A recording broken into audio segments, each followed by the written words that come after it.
Welcome, everybody. We are going to do ticker talk today for Thursday, April 28th. As usual, we'll just take a quick look at this disclaimer because everything we do here is for educational purposes only. We are not investment advisors. We do not provide investment advice. All statements made are my own personal opinions, and all trading decisions are your own. Trade at your own risk. So you all know who I am. We'll skip past that. Oh, and yeah, I guess we'll just jump right into the tickers. Maybe first we should really quickly, oh, you know what I forgot to do? I'm sorry, I'm gonna have to just take a moment here and restart something. So I know what we'll do while we're doing that. We want that one. Okay. Yeah, so I mean, we should probably take a look at, let's see, Mark wants to look at TDOC. We should probably look at some of these earnings plays as well, but I think we'll start with the one that Brandon wanted.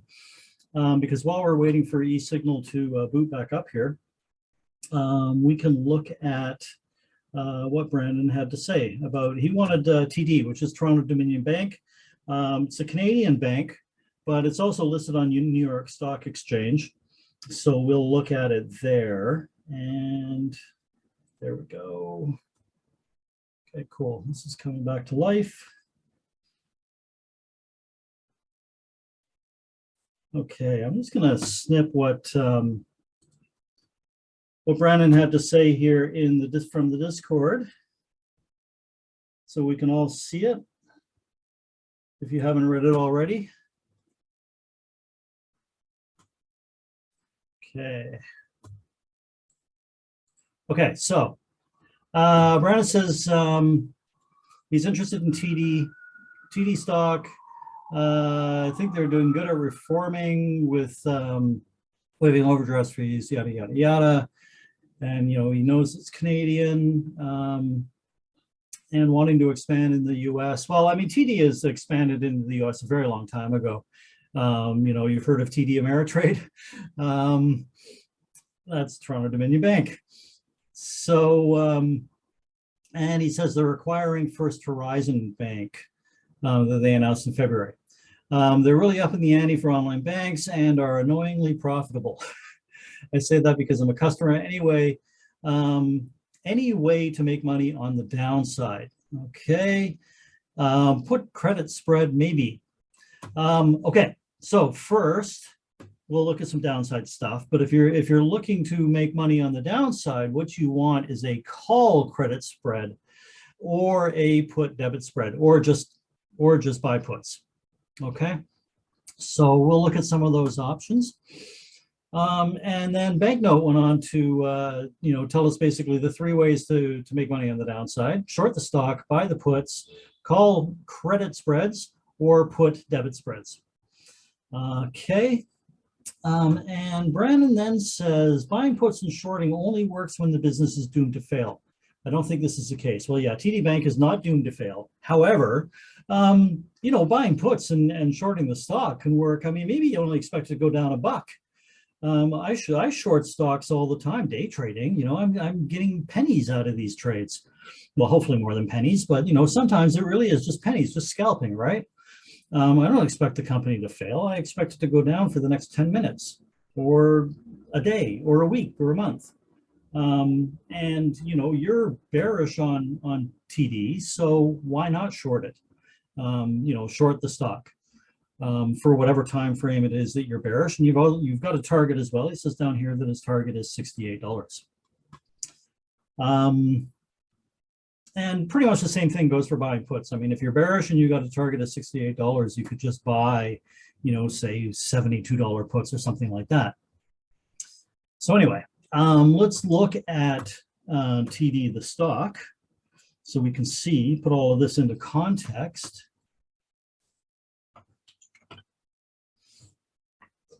So this is Toronto Dominion Bank on a daily. let's take a look at a weekly because, this has been around forever.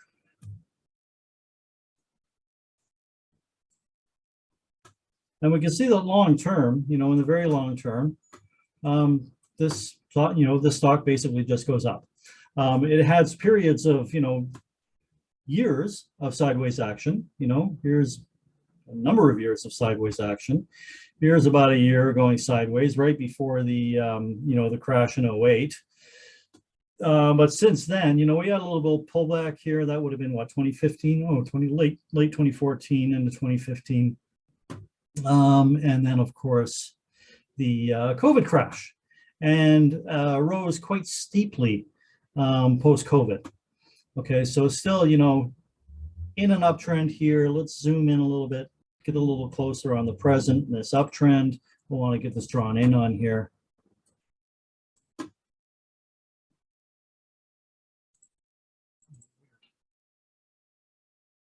Sorry, my mouse is being weird. It's kind of like, yeah. Don't do that.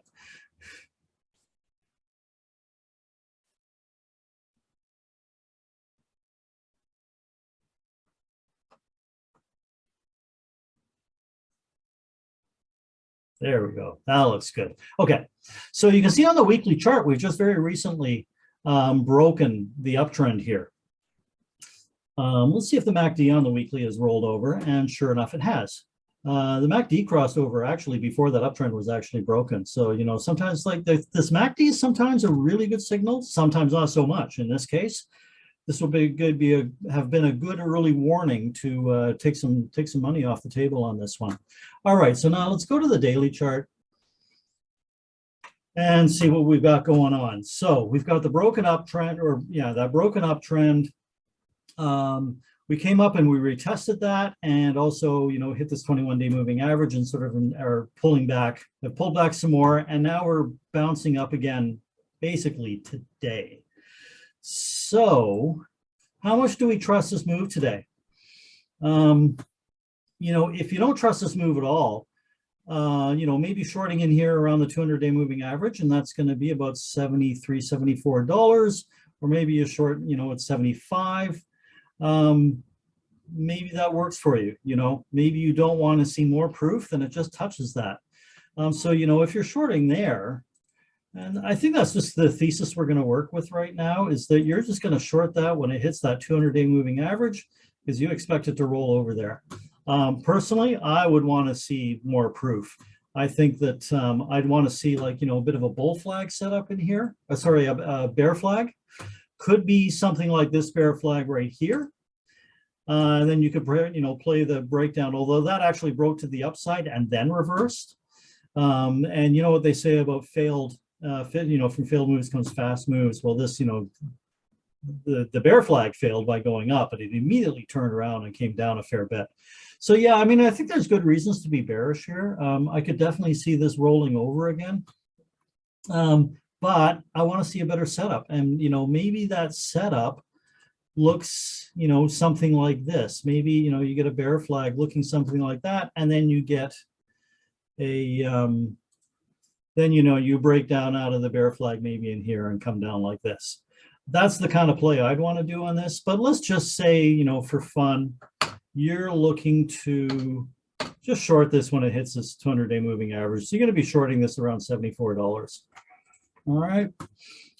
So if you did that, how would you do that? So let's bring our options chain in here. So we're going back to the last options lesson when we talked about doing bull and bear spreads, credit and debit spreads. And I know that if we go back to our daily chart for 1 sec, it looks like earnings are coming up here on May 25th or 26th. So I'm assuming that he's bearish for earnings. So we need to find an options play that we can hold over earnings if we want to. So the May monthly is not going to do it. We'll look at the June. All right. So price on that stock right now is what, $73, and we're going to short it when it's 74. And our target on this, or his target, is $68. So let's just mark a target in here. And that seems, yeah, I mean, that seems like a reasonable target. So there's our target, $68. We expect this to roll over and come down here to 68. So why don't we put our short strike at 68, assuming it's going to come down to 68. Or if we did a put debit spread, maybe we'll do that first because that's a little more traditional. So we think it's going down to 68, 67.50 is close enough. So we'll put our short strike there on the, whoops. So this is a debit spread, this one. This is not ideal in my opinion. But let's say we're gonna do here from 75. And let's look at the profile on this. Oops, where'd it go? Oh yeah, this again.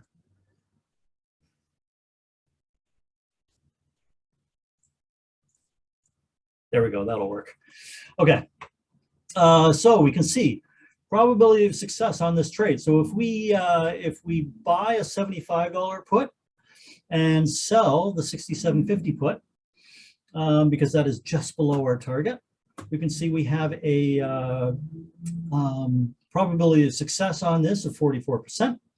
And really pretty nice return on our risk, right? 1.72. So our max return is going to be $475 per contract, and our max loss would only be $275. Kind of like this one. This is not too bad.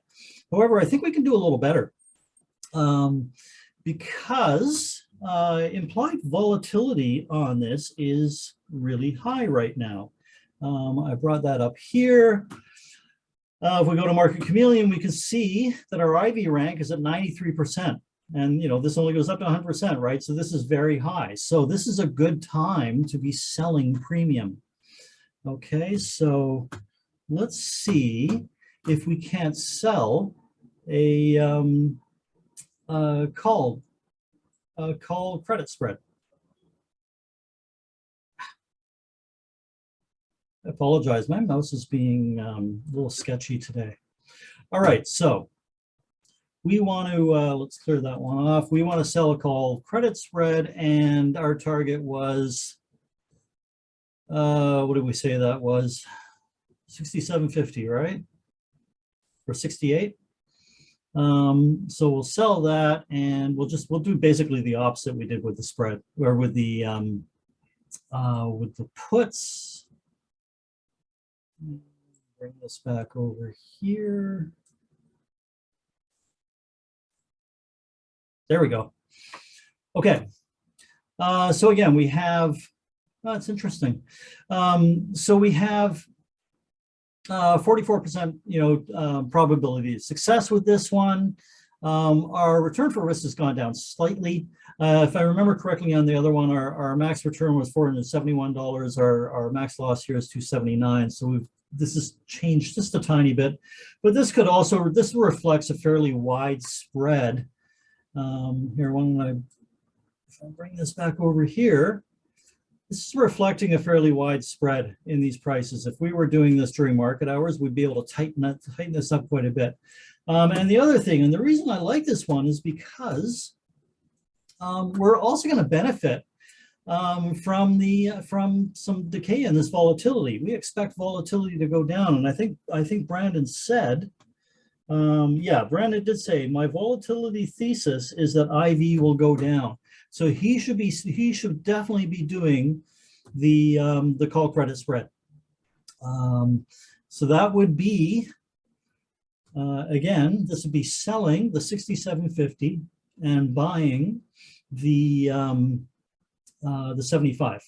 Now we can tweak these around a little bit too and see what happens. Let's bring this back down. Let's bring the long side of this to 72.50 and see what that does for us.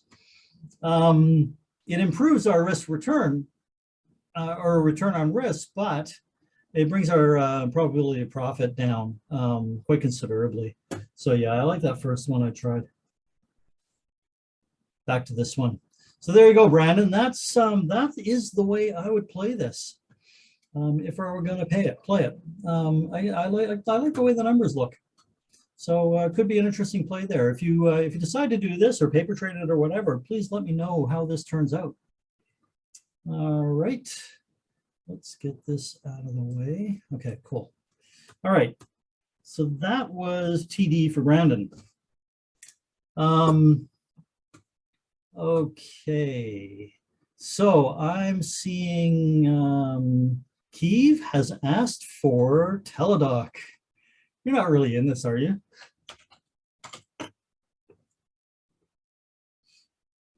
So TDOC had terrible earnings, as always, and gap down a ton. I mean, these were about the worst ones yet. Gap down a ton, but bounced. I don't know. I mean, what do you do? What do you do with this thing?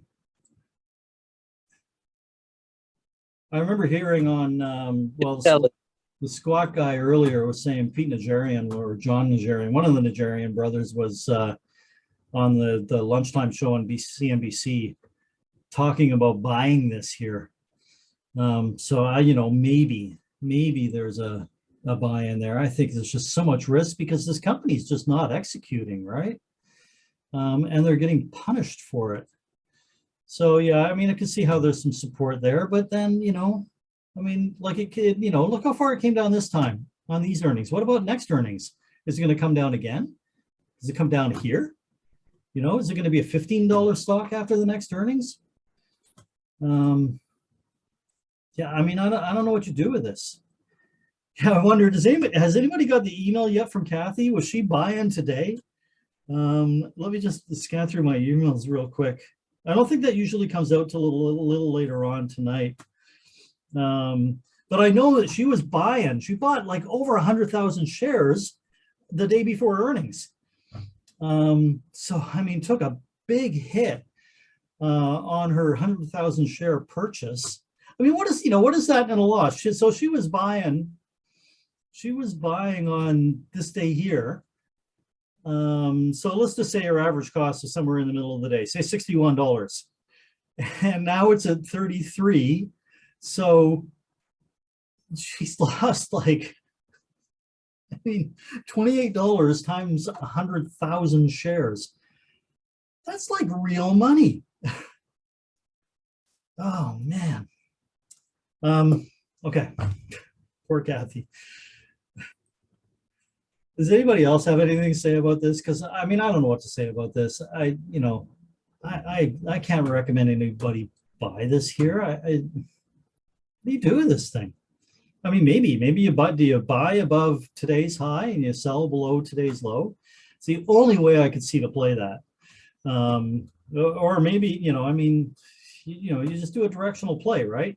If it goes up, then you buy and you put the stop under here. You wouldn't actually put the stop under that low. I think you'd put it under the open from today, in around there. If it goes down, maybe you short under today's open.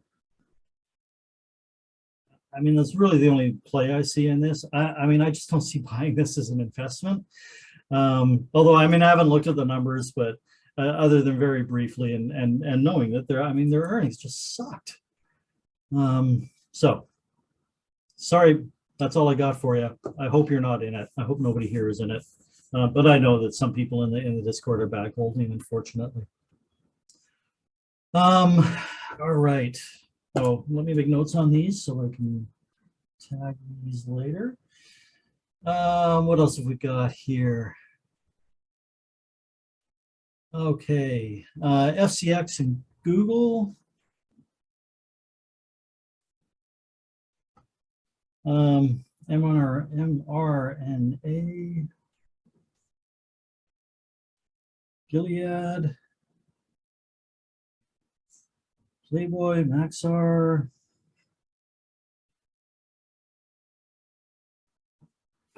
AM. Don't know that one. Okay, cool. It's a good list so far. All right. So TDOC, or we just did TDOC. Freeport. So Freeport McMoran was one of my favorites until it completely fell apart. So this is now drawing a bear flag. So might as well draw that in. I mean, it's, you know, really kind of broken down. That was terrible, that drop. And it's not doing a great job of recovering here either. We should look at, see what copper is, see what copper is doing here. All right, so there's our bear flag. So everybody knows how to play a bear flag, I'm sure. You just short if it breaks out the downside of this. It's nice and interesting, though, to see that we are getting some support here at the 200-day moving average. And there is, you know, we've seen this area be fairly important in the past. There's been a fair bit of price action around that area there, you know, starting way back here. So let's draw that in a little bit. I think we go from here and up to about there. Captures a ton of price action, doesn't it? Okay. Hey, Sammy. Welcome. Okay, so we should have pretty decent support right here.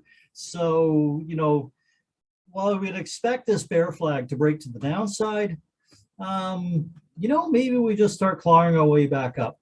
We'll take a look at copper itself in one sec. I just want to get a measurement on, you know, what this bear flag might do if it breaks down, so we can get a little target going. Yeah, it could be a fairly nasty move. Comes down into yeah, very near these lows from back in September. Would be the target on a breakdown. All right, let's look at copper really quick. Well, the copper had a down day today.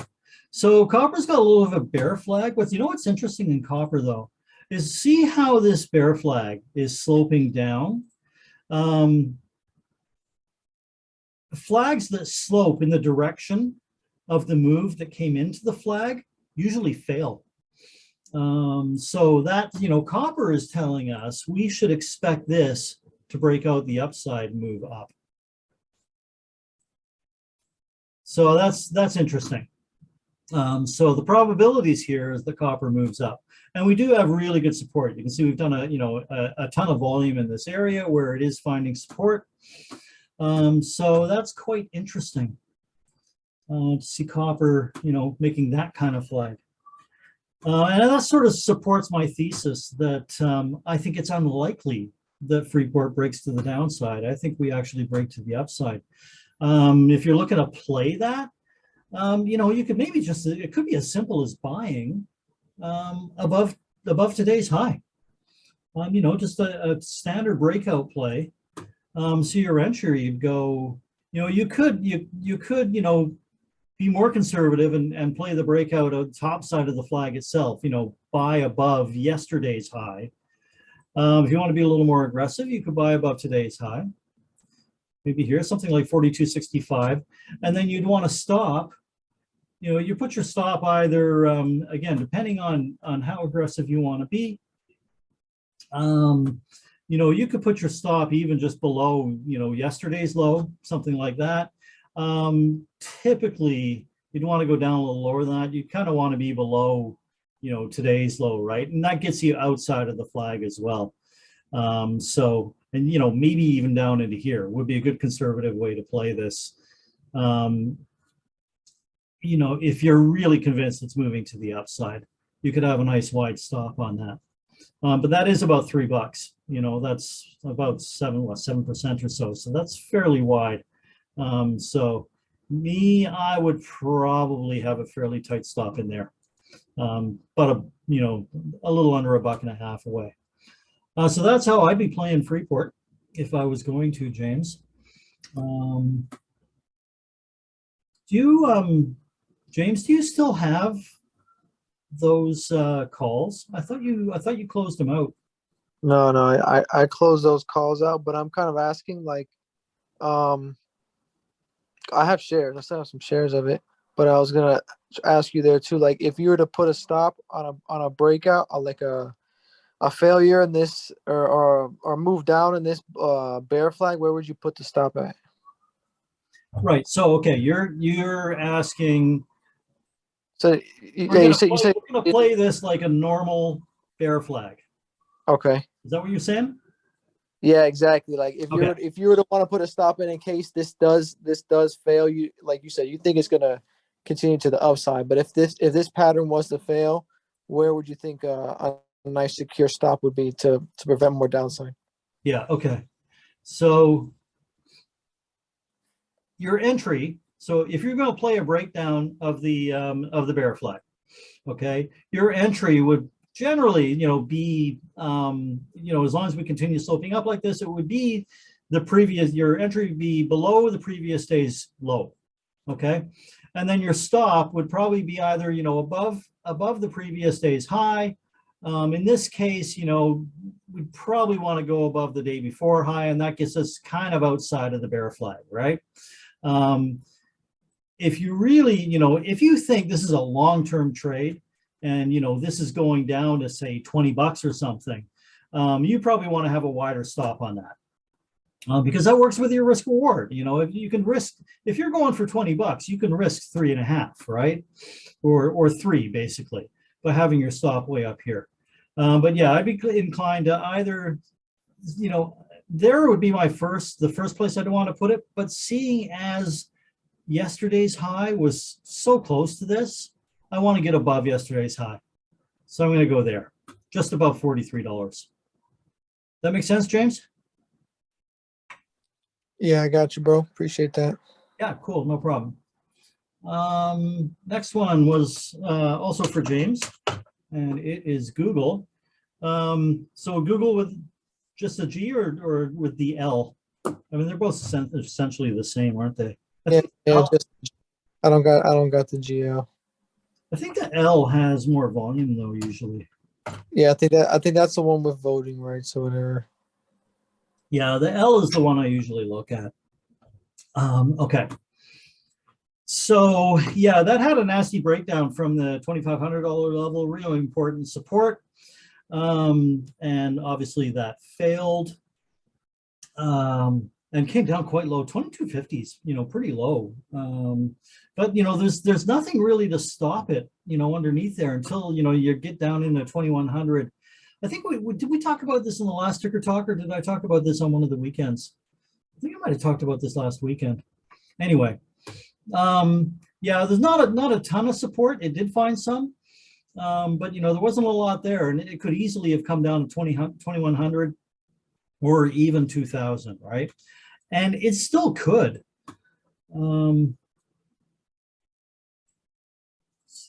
on this. Okay.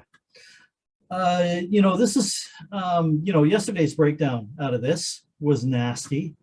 I mean, that had put in a nice little, sort of almost, 3-day bottom there, right? Before that broke down. And then had this nasty gap down out of there. But since gapping down, it didn't go much lower, and then it started moving back up again. But notice where it closed, right? Notice when it tried to get back up above the lows of these, previous days, it got rejected, and it's now closed right at those lows. So this has some work to do here. It's got to get back up above these lows and hold it. And, really, if we want to see it get back above 2,400. Goes back about 2,400, even if it finds a little resistance up here at 2,500 and just consolidates in this range for a while, maybe it needs to spend a month or so consolidating in there before it breaks higher. However, if the market, really is putting in like a V bottom right now, which is a possibility, let's look at the Qs really quick, because Google is such a big piece of the Qs. There is a chance, and I sort of talked about this, how I talked about this on the weekend, how it's possible that we get a V bottom in here somewhere. It would have been nice if this was sort of more capitulation-like. For instance, if we had not had this green day and had one more red day, I think we would have had a lot more volume. I think we would have spiked down through here. And then if they had then started buying this up, I think it would have been a much stronger recovery. Right now I'm on the fence about this recovery here. It looks good so far. You know, we had this big move down. We had an attempt at recovery. It failed. And then we had indecisive day, right? You know, we bounced around a lot in here, and it didn't close very bullish. But then, you know, we gapped up, we came down and tested that level again and went back up. This is a nice candle here that we printed today, but we got to follow through. And, you know, it's the same with Google. Google's got to basically do the same thing here, right? It needs to follow through tomorrow and get back up into this range. We'll worry about the 2,500 level later. Right now, we got to get above 2,400, or at the very least above these closes, right? So yeah, we'll see what happens. We'll see what happens tomorrow. Yeah, like I said, market's got to follow through, and if market follows through, Google will follow through with it. MRNA for Kelly.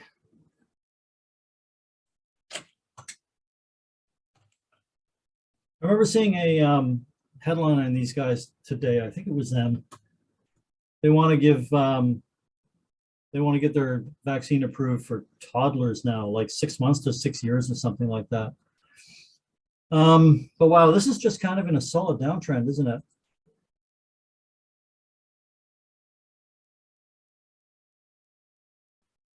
Something like that. I mean, we cut through a lot of prices there. We could actually maybe do it this way. That looks better.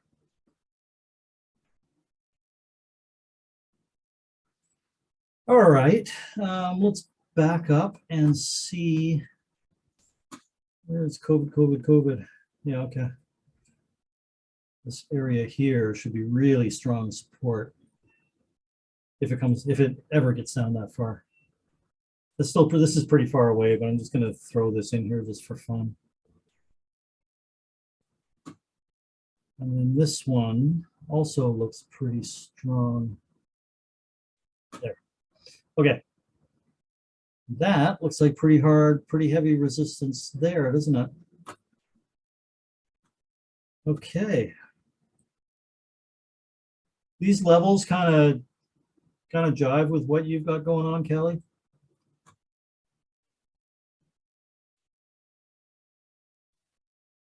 Yeah, MACD is not telling us anything. You know, so yeah, that looks like kind of what I got going on.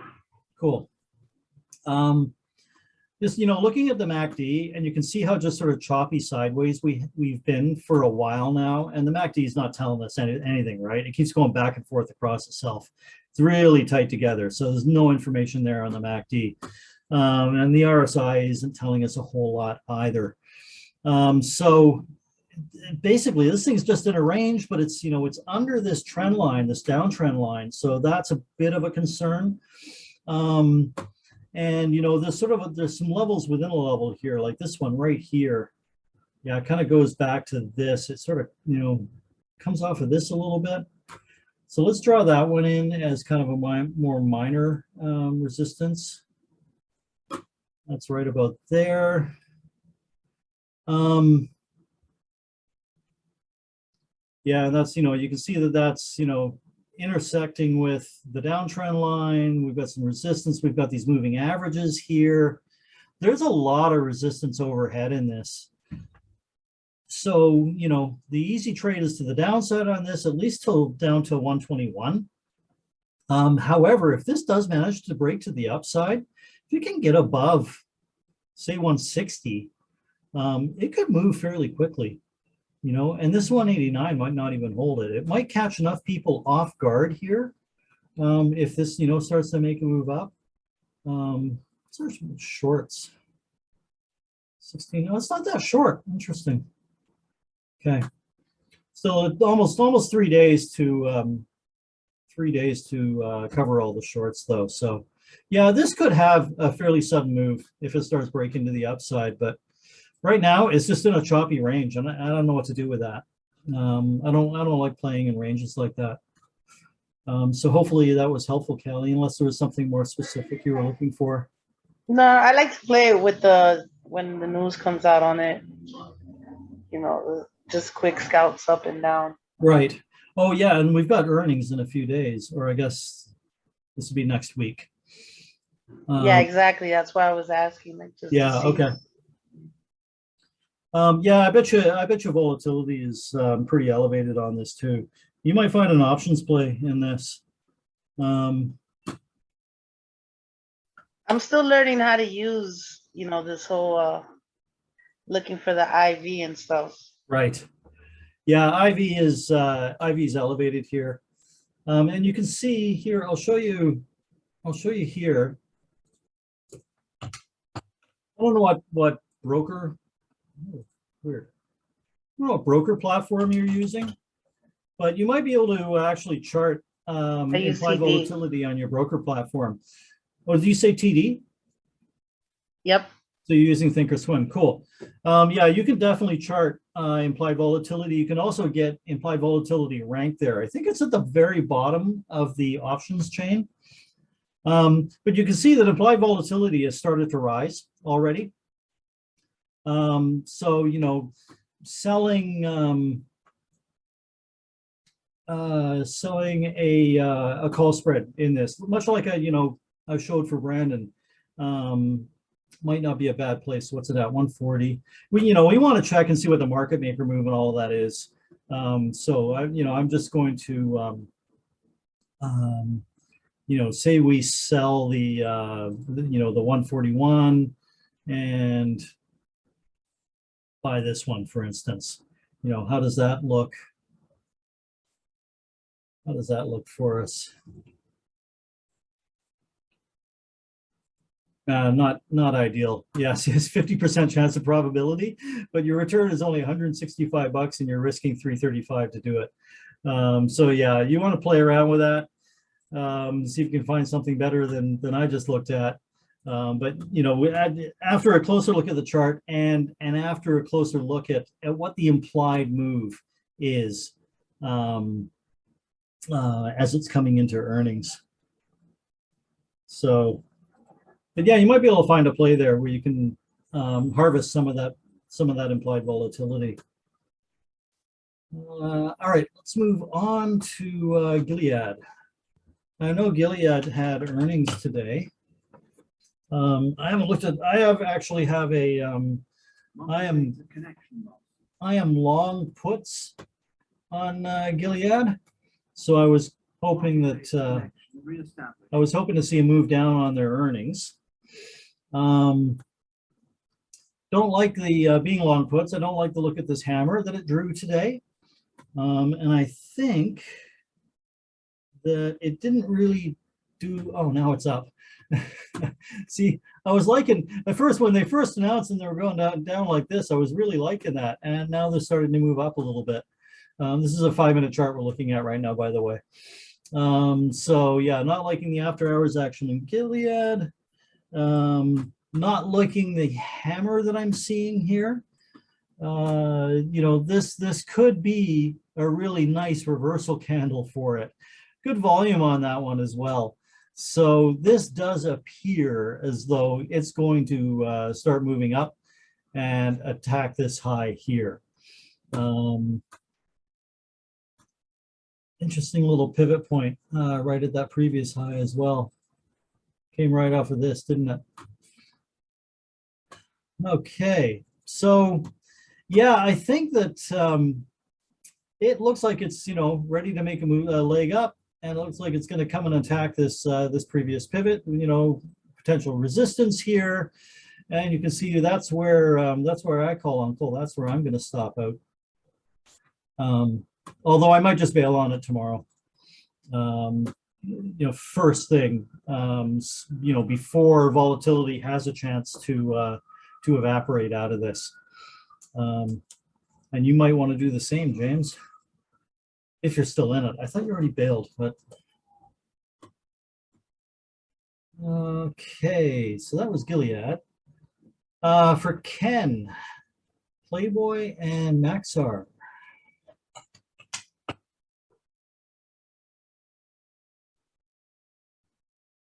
Well, yeah.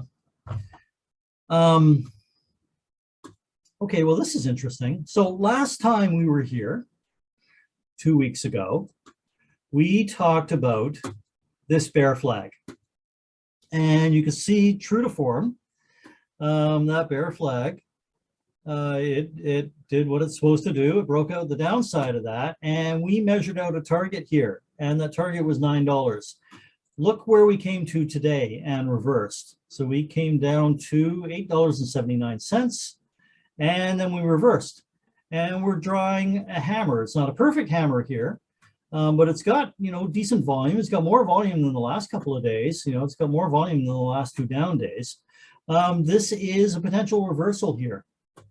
So far as this potential reversal, we've got to see this follow through. And we'd want to see it at least, tomorrow, if this can close above the range of yesterday's candle. So that'd be, we'd want to see a close above 985. That would be quite bullish. So there is potential for this to have maybe, possibly, finally put in a bottom. This is often how bottoms start. They start by looking like this. They start with a hammer here, on half decent volume. And we can see that, the RSI has flattened right out. Today's low didn't really make a lower low in the RSI. So that's, somewhat bullish. So there are reasons to believe we could start to see a turn to the upside in PLBY. And I don't think it's ever been down. Yeah, it's never been down this low. So, I mean, if this doesn't hold, if it has another down day, who knows where it goes. Because there's no price action below here. This is one of the reasons all these former SPACs, when they get under $10, they tend to fall a lot. It's just because they've never been down there before. There's no support at all. So hopefully PLBY has found some support here and is ready to make the turn and start moving up.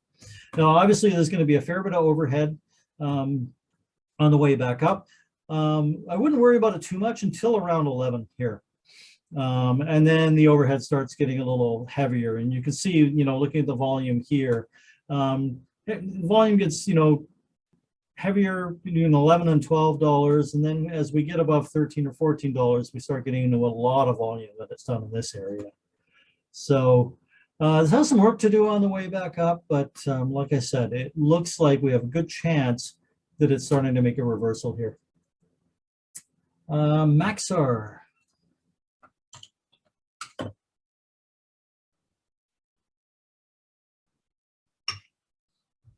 Ooh, that's a nasty, nasty red candle there.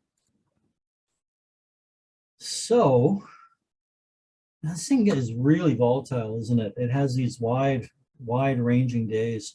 It's the ATR on these days. Yeah, so the average daily range on this, long-term average daily range is almost 7%. That we can expect this to move in a day. In the shorter term, because it's actually been less volatile. Aside from this big red candle, it's actually been less volatile than normal. In the short term, that's still 5%. Plus or minus 5% in a day is a lot. So yeah, that's why we see, these massive moves, and then we tighten up a little bit, and then, a big move the other way. So let's get rid of this trend line here. This one's no longer relevant. Let's extend this one over. That may come into play again. Yeah, it's messy. It overshoots a lot too. You notice that, how we see some support, or what should be support levels, and then it overshoots it, right? Got lots of wicks, which also makes it a little more difficult to play. This is just messy to me. It's kind of in a range. It's kind of trending down.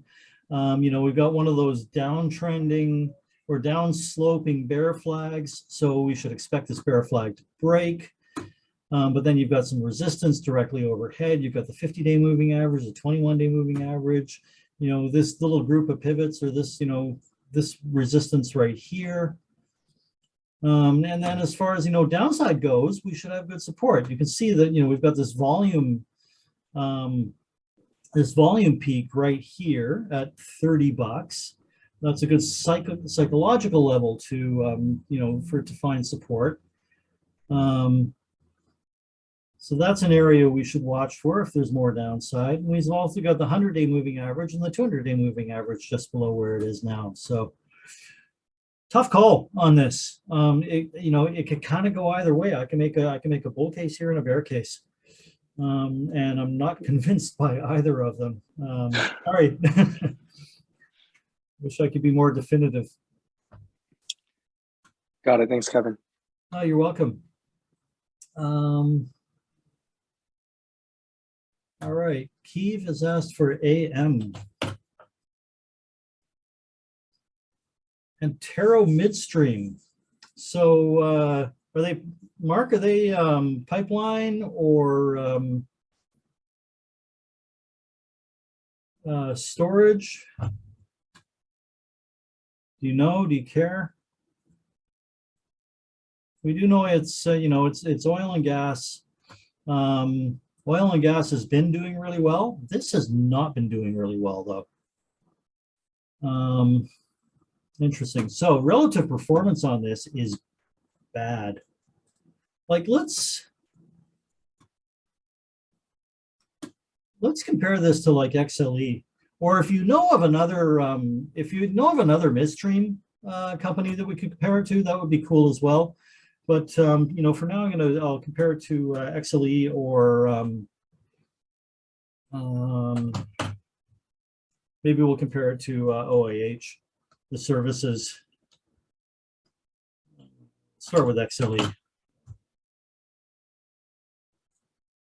So you can see. I don't even need to do the ratio analysis down in the bottom pane. You can see that XLE has just been in this beautiful uptrend. And Taro has just been totally going sideways. They had a great day today, but other than that, just choppy mess. But just for fun, let's look at it here, and we'll go AM divided by XLE. Okay, and AM is just a failure basically on this metric. It's totally underperforming XLE. Let's compare it to OIH, which is the oil services services ETF, and you can see the same thing here. This has been going up while AM has been going sideways. And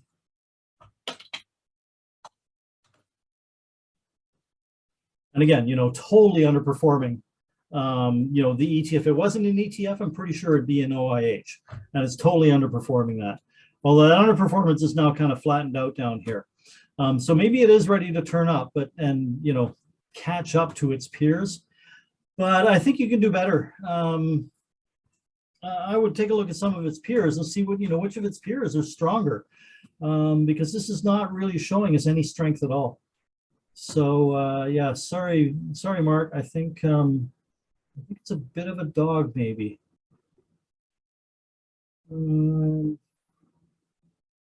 Okay, where am I? TDOC. Talking more about TDOC. Ah, that was the last of them. Okay. Oh, L. For Sammy? L get voting rights, I believe, while the other does not. Oh, right. You're talking about Google. Yeah, actually, I think you're right, Sammy. I think the L does, the Google with an L does have voting rights.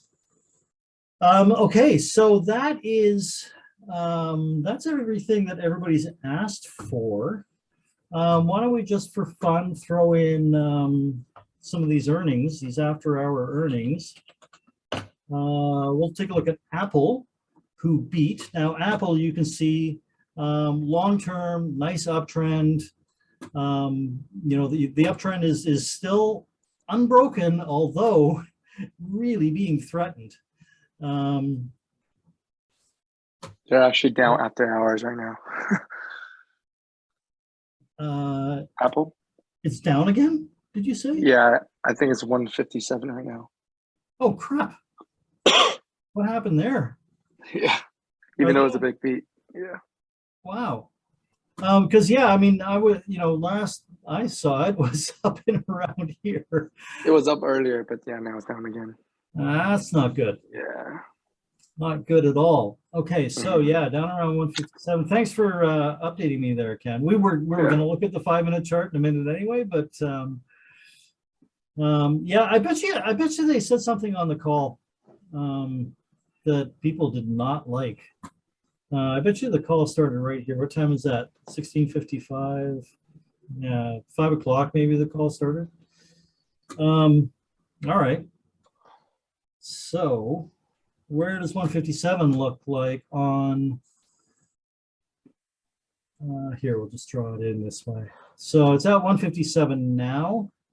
That is right about here.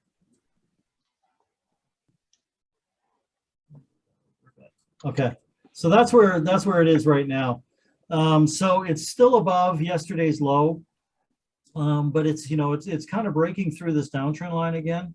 And maybe we need to adjust this, or sorry, I mean uptrend line. Maybe we need to adjust this uptrend line a little bit. Could go there. Yeah, that fits a lot better, doesn't it? Okay. Well, we really need to see this line hold.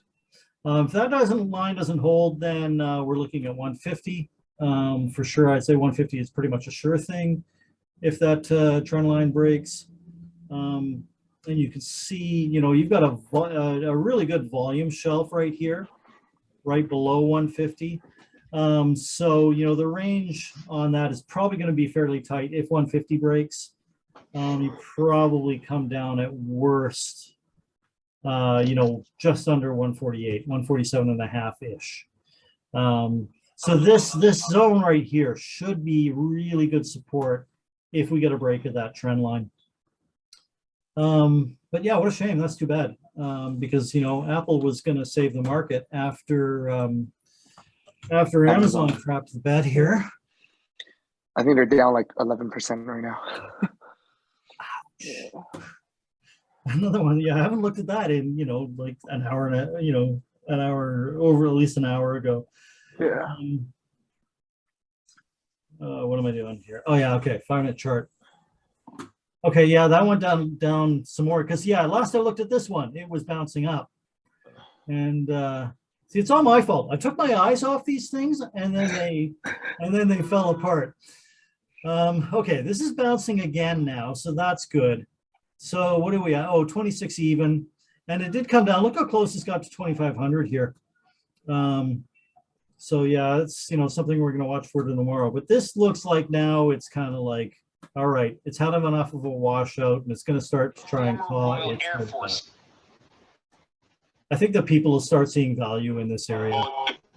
So that's 26. Me and you both. Sorry? Oh, maybe that wasn't for me. I'm hearing voices. Hopefully I'm not the only one hearing those voices. All right, so Kevin, do you think Amazon's a good opportunity before I think the stock split's taking place next month? If I'm correct. I don't remember. Yeah, I don't know. I mean, I don't really follow Amazon that much. Oh, okay. On a technical basis, yeah, but I really don't have a good feel for the fundamentals of the company. Aside from just a really high level, I know that AWS is what makes them all the money. That's a real cash cow for them. But beyond that, I really don't know. Got it. Thanks.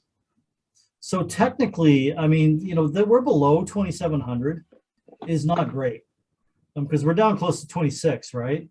Mm-hmm. And super minor support there, and that's probably more psychological than anything. I think the better support's going to come in, even though we don't see it on the chart. 2,500 should be pretty decent support, and it did come down pretty much. It came down actually right where I put that line, which was right off of that high going way back here into May, or almost exactly 2 years ago. And that was around 25.20, and that's where, if I remember correctly, we came down to 25.22. So should be good support down there. Got it. Maybe we'll have some good support at 26. So might as well draw that one in too. But you know, this is starting to become like if you draw enough lines, one of them is going to work. Yeah. But it just sort of goes to show you that, you know, there is. There we go. That's better. There is a fair bit of support below us here. So this is an area we can definitely watch for a turn. You know, whether this is a good value here or not, I don't know. And does it, you know, if we lose these areas, do we come all the way down to here?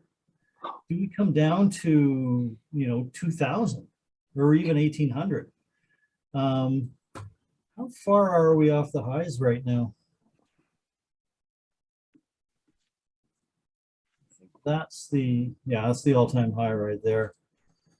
So if we're around 26, oh, it's 30% off the highs.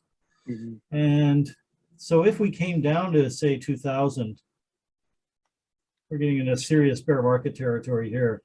You know, down 47%. You know, Amazon's done it before. Not for a very long time, but it's not out of the realm of possibility, you know, that we could see this have a total decline of 47%, bring us down to 2000. Not impossible, but I think unlikely. I think we're going to find some support here. So, I mean, if anybody's, you know, has good up-to-date research on Amazon and wants to share it in the Discord. Oh, I see some stuff getting posted now. Concerns over COVID and, you know, in China. Yeah, that makes sense. Amazon Falls projects slower growth as online sales stall. Interesting. Okay. People are going back to stores. Yeah, sounds like it. So yeah, that does not bode well for Amazon. I think that maybe just, you know, after just reading these headlines that some people posted in the chat, that kind of tells me that you want to just wait, let this settle in and maybe, you know, wait and see for the next earnings, perhaps see if they can turn this around. Be interesting to watch. So Callie has asked for SPY.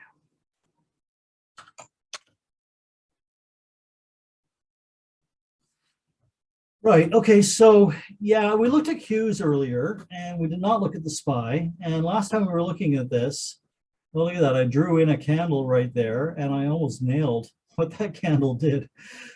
So let's get rid of that one and that one. Okay. So now, yeah, you know, we've had this big decline and we've got the beginnings of a V. And again, we come right up into that resistance of 428. 428 has been a really important level for many, many months, you know, close to a year, right? You can see that 428, it acted as support a little, it started right here, acted as support on a little pullback. And then this area, that was very important. It was really important here again. We overshot a little bit, but, you know, look at that. And we could just see so much price interaction with that 428 level. So it's really important we get through that. Also be aware, we've got the 21-day and 50-day moving average just overhead, and then you've got the 100 and 200-day moving average just, you know, just above that. So there's a fair bit of resistance coming back in, but it sure would be nice, you know, even if all this market does for, you know, maybe even through the summer, you know, say the next 3 months, if all this did was range between 428 and 450, I'd kind of be cool with that. Because I think that just lets everybody chill out, everything calm down, and then sets us up for another bull run. I'm kind of like, I'm tired of kind of like all this huge volatility. I want to be able to put trades on and know that they're not going to get wiped out tomorrow by, you know, one big red candle. So that's kind of where I'm at with SPY, you know. So no 410 test? retest? I'm sorry? No retest on that 409, The 410 410? level? Yeah, no, don't want to see that. I mean, that was kind of an overshoot anyway. I think the real level is 415. You know, where I marked this pivot. This one on this day was kind of an overshoot. So, no, let's just move away from here. But, oh, geez. I see that the futures have just opened and they are gapping down a lot. Let's take a look at that.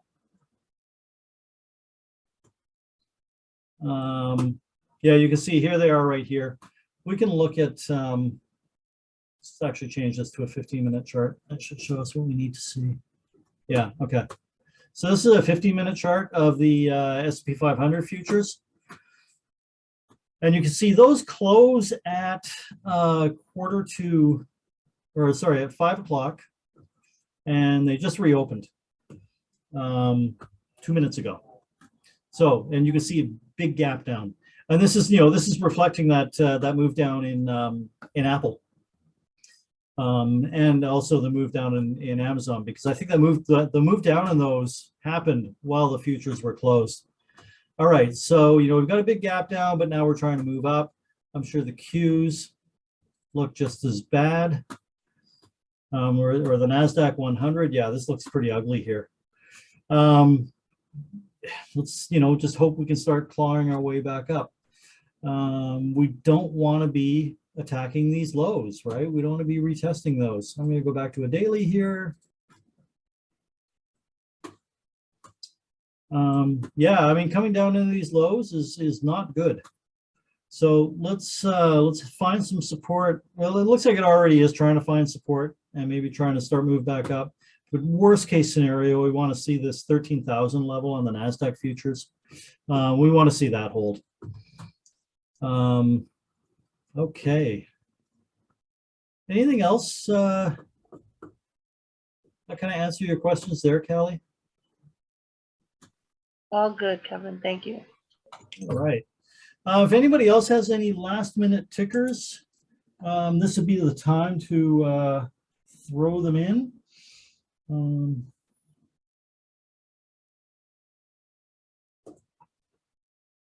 if Can we look not, at Disney, if at all possible? sorry, Sammy? Disney? Oh, Disney, sure.